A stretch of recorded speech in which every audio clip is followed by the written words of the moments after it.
Good day and welcome to our super healthy kitchen. Today I'll tell you how to make mayonnaise for raw foodies.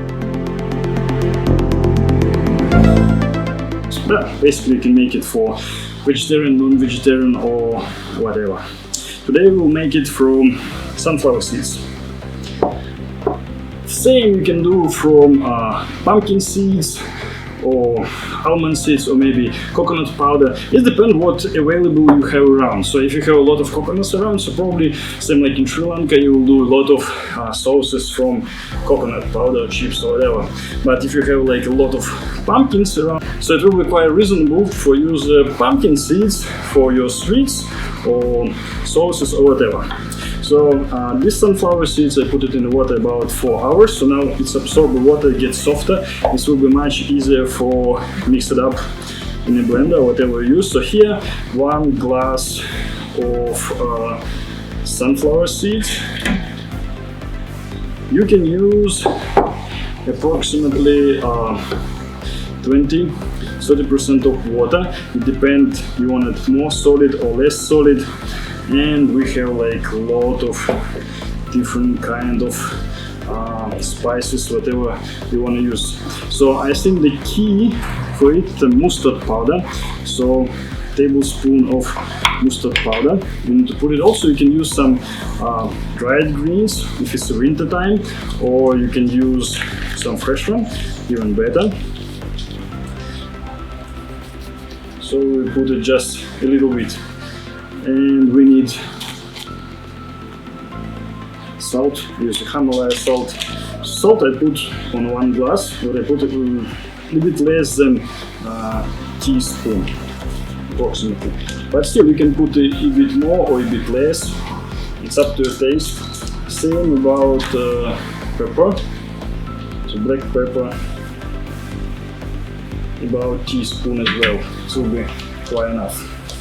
And olive oil, if you want to increase the amount of your good fat, you can put a bit more.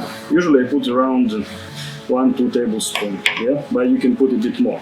What oil to use? If you have sunflower oil around, you can put sunflower oil, but if you put it more, no problem, then you need to put a bit less of water.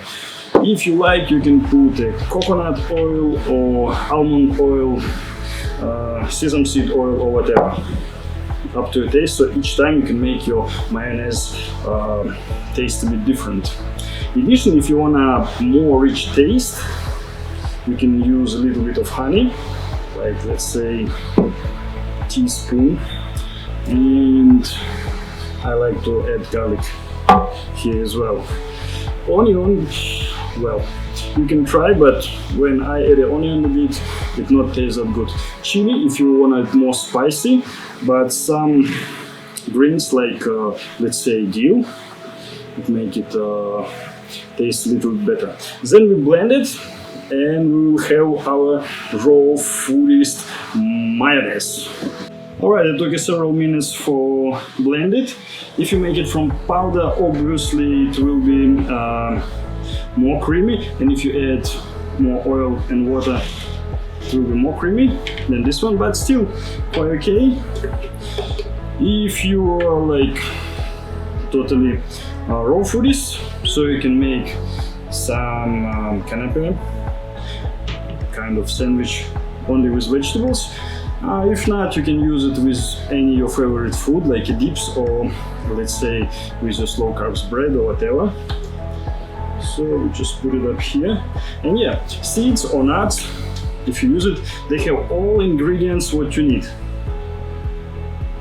Necessary amount of protein, carbohydrates, and of course good fat. So basically, if you eat mayonnaise like this one, you will be full, like it's really low portion. So basically, if someone try keto diet, you know, so good fat, they contain a lot of calories and small amount of food. So basically you get full with small amount of food compared to carbs, especially compared to fast carbs. Yeah, almost done. Well, it's super quick preparation, it's not that nice, just to give you an idea. But it's unlimited variety of different recipes and food you can do. Just simple tips. So basically you can do 2-3 plates of such fancy let's say sandwich, raw food sandwich from 1 glass of seeds. So if around you have a lot of sunflower seeds or pumpkin seeds or coconut, so you can do various sauces from food what you can find around, for not spend much money, let's say, on some nuts what not grow in your place. But if you stay somewhere where it's like only cashew peanuts, so probably you need to think what you can do from cashew peanuts. Alright, so if you like the video, you know what need to do. Later on will be some more cool recipe for you be fit and healthy.